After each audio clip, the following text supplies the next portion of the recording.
اللہ رب العزت نے قرآن میں ارشاد فرمایا ہے، ان اللہ عندہ علم الساعہ، بے شک اسی کے پاس قیامت کا علم ہے اور وہی جانتا ہے کہ قیامت کب آئے گی۔ وینزل الغیث، اور وہی بارشیں برسانے والا ہے۔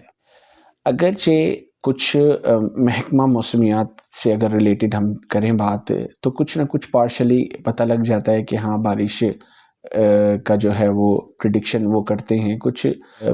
کہ بھی کہاں پر کوئی بارش ہونے والی ہے، لیکن پھر بھی آپ یہ دیکھیں کہ وہ پریڈکشن پوری کی پوری نہیں اترتی، ٹھیک ہے۔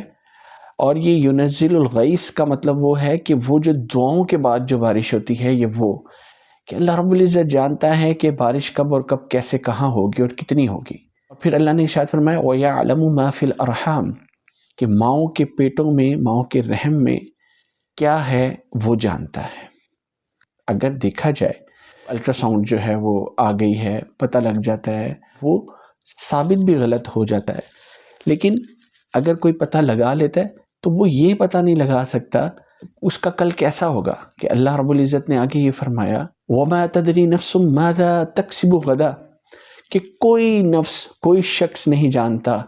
بالکل کوئی نہیں جانتا کہ اس کا کل کیا ہوگا، وہ کل کیا کرے گا، وہ نیک ہوگا، وہ بد ہوگا،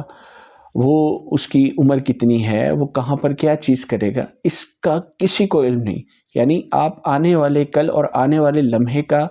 کوئی نہیں جان سکتا کہ اس نے کب اور کہاں پر کیا کرنا ہے۔ وَمَا تَدْرِي نَفْسٌ بِأَيِّ أَرْضٍ تَمُوتُ، اور کوئی شخص یہ نہیں جانتا کہ وہ کب کہاں کس سرزمین پر مرے گا، کوئی نہیں جانتا۔ ان اللہ علیم خبیر، بے شک اللہ رب العزت پوری کی پوری خبریں رکھنے والا ہے اور بہت علم والا ہے، ہر چیز کا علم ہے اس کے پاس۔